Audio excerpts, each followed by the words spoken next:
The following is intended for mature audiences and may not be suitable for younger viewers. This video contains strong language, crude humor, and suggestive themes. Viewer discretion is advised. You know, it's like Megadeth said.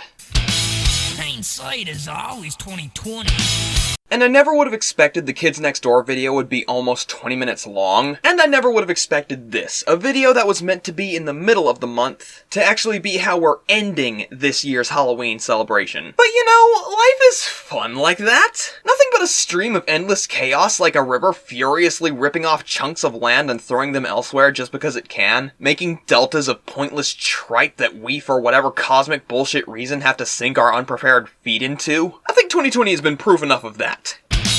Nice story.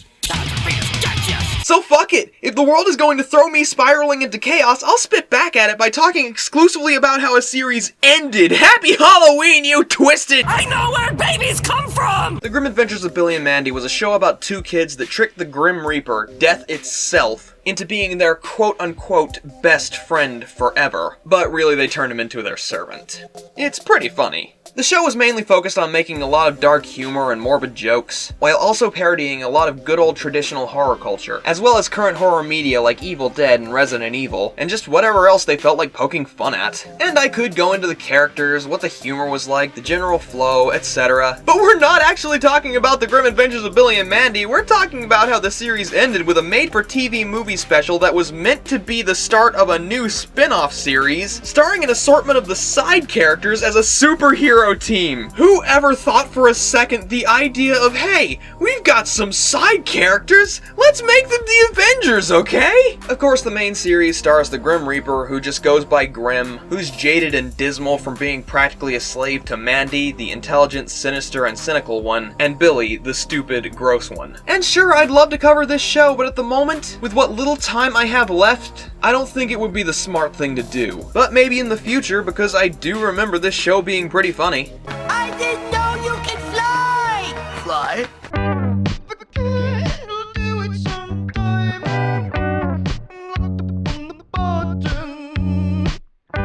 Underfist Halloween Bash gives me a unique opportunity. This is technically a series finale, as well as being intended to be the pilot of a new series. It does benefit you to know the characters beforehand, but since it doesn't follow any of the main characters for a majority of it, you could have started this potential series that Maxwell Adams had intended to create just by watching this movie and nothing else. It does a good enough job letting you get to know the characters you follow and their personalities. Plus, the main characters from the original show kinda have new roles to play in the movie anyway. The movie mainly focuses on Erwin, who was originally Billy's best friend in the series, and one of the only sources of continuity as well. Billy and Mandy was a show that tended to have the episodes have pretty definitive endings. Or hell, just character deaths, only to have those characters come back inexplicably later. Or sometimes just in the same episode with no explanation. The consequences were meaningless, but Billy and Mandy was never intended to actually focus on plot. It's just a comedy show, and if the joke was to end on, by the way, everyone died, then that's where they were going to go with it. Kinda like how Meat Man was for Camp Lazlo, but like most of the episodes. The thing about Erwin is that throughout the series, he's revealed not only to be the son of a mummy, but the son of a Dhampir, grandfather being Dracula. But it's this movie where that gets explored the most. Because it was just kind of a punchline in the series, I like the focus on this because it really explores the chaotic nature of someone born into so much power but being a generally good person, and how being pushed over the edge can cause someone to unleash what they've been holding back.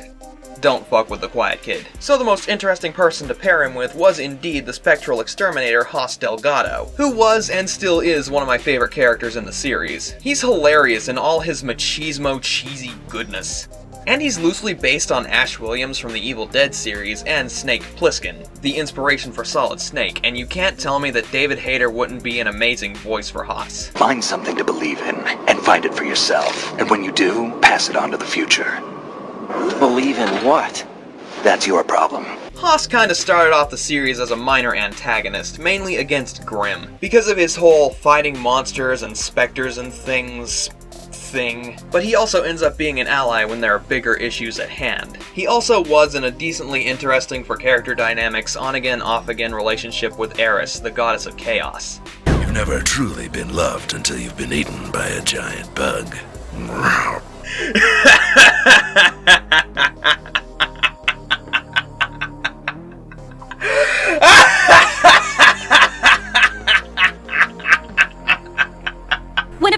scientist vows her mate, it's because she loves him.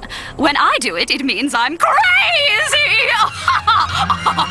You know, growing up with Cartoon Network was a formative experience. Looking back on it, and definitely helped shape me into a perfectly run-of-the-mill person with a cut-and-dry sense of humor and perfectly milquetoast interests. Oh, who am I kidding? I'm a fucking weirdo, and I'm proud of it. I'm here to set free the balls. Also included in the main cast of Underfist is a giant spider named Jeff. Jeff is... No! This poor kitten is trapped under an overturned laundry basket. Jeff is pure. He's just a sweet, friendly giant spider, and thinks that Billy is his dad because Billy hatched his egg. But Billy always treats him horribly because he's afraid of spiders and bugs in general, which really sucks because Jeff is so nice, and all he wants to do is make the person he thinks his father happy and proud of him, so that he'll love him. I'm with Keanu here, kindness is never a flaw, but with Jeff... Oops, you dropped your canopy. Maybe a little bit. Hell, Jeff may be one of my first steps towards conquering my arachnophobia. I have a lot of reasons for how I managed to get past that, but let me tell you, it took forever. I'm glad I did though. Spiders are cute. Spiders are our friends. If they wish to take over the world, do not resist. They'll do a better job than humans have anyway. Rounding out the cast are also General Scar, who's from a completely different show entirely, even before the Grim Adventures of Billy and Mandy, Evil Con Carne, which I never actually watched. It was like about a year before my time, I think. And Fred Fredburger. Fred Fredburger is a living meme. He's an obstacle at best and an annoyance at worst, even in this film. Sure, some of his ideas help the other characters, and sure, he's cute sometimes. Whoa! But he's also annoying. Very, very annoying. And that's like, exclusively his character. Look! No nose! No nose! No nose! No nose! Fred! Yes? So yeah, like I said, Underfist stars an assortment of random side characters, two of which make sense. One makes partial sense because apparently he used to be some kind of military expert or something. One pure boy who shouldn't have to worry about combat, and one, I guess, fan favorite? But really, he was only in 2 episodes, and all he did was be annoying for most of those. They really should have considered Milkshakes. I mean, he is the best character in the series, after all.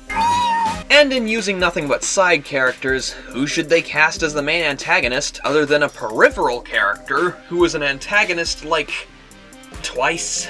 Maybe 3 times? Mindy, a popular girl where Billy and Mandy go to school, turned into a witch. As well as a new character, Bun Bun, who is a marshmallow bunny in control of an army of evil candy, who also ends up revealed to be the cause of a lot of the suffering of a lot of the side characters, like making Billy afraid of spiders, causing Haas to hate monsters, the character that actually turned Mindy into a witch and blamed Erwin for it, etc. I honestly liked him as an antagonist more than Mindy, but I guess I should give an overview of the plot before I go into that. It's Halloween night and Mindy tricks Erwin into touching a gem, accidentally filling it with his mummy vampire powers, and allowing Bun Bun and his army to come through and start wreaking havoc. So Haas and Scar fight back the invasion as Bun Bun takes Mindy through the portal, Haas and Erwin going in to try and save her, but it was a trap because she was already evil from the beginning. Bun Bun lets them know they intend to use Erwin's monster powers and his portals to invade and take over the world by getting rid of trick-or-treaters. Kids have always protected the world by trick-or-treating on Halloween night, since that's when evil spirits come out. Oh, that's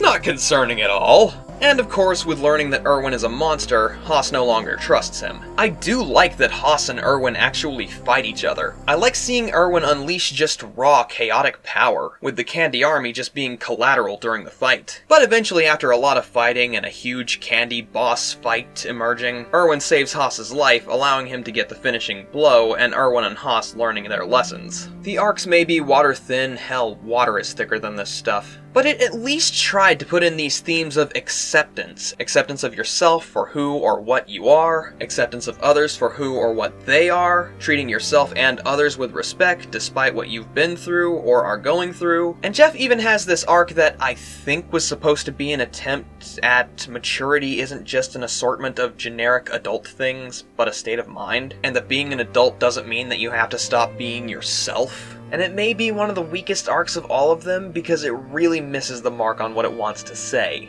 Second to Mindy's because she showed no remorse in her actions until Haas and Erwin came to their own revelations. Then she just started apologizing out of nowhere. It was kinda jarring. Like, you just unleashed an army of evil candy with the intention of having them eat trick-or-treaters, destroying Halloween, and taking over the world. All of a sudden, you're being remorseful because two guys that you've been attempting to destroy realize they've been, 1, being prejudiced because of his own past experiences and understands that he needs to improve and understand that people are different and diverse, and 2, came to an understanding that while their own changes might frighten them, they need to respect and love themselves and not act out unjustly. And that led to you realizing that despite the fact that you're suffering with what's become of you, you're completely in the wrong for causing everyone else suffering for it. I mean, I get it, that's some powerful shit, but seconds ago you were leading your army to destroy the world. That's character whiplash. You gotta accept what you are, kid, but find your own groove. Be who you wanna be.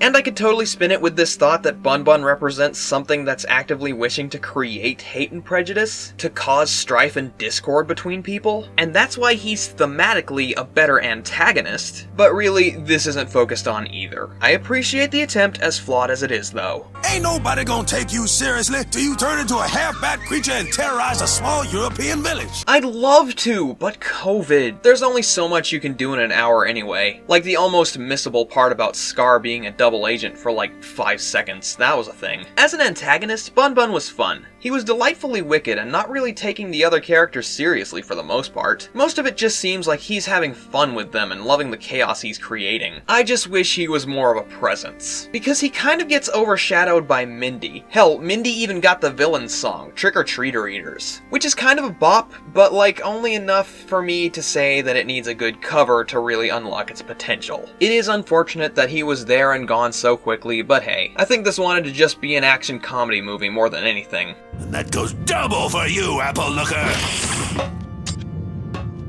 But hey, makes sense, the Grim Adventures of Billy and Mandy was kind of a meme machine in the first place. Its main focus was making jokes, and that's not a bad thing when the humor is good. I don't like caramel apples! But while the humor did have me laughing, it failed to draw me in like Kids Next Door did. So why is this episode going up Halloween night? To illustrate to myself a point. Don't schedule for events like this until you've done your research, and expect for the worst to happen, like your electrical grid being garbage. Admittedly, if I could have done anything differently, I would have made the Kids Next Door video longer and made it the video for Halloween night. But the if-onlys are behind us.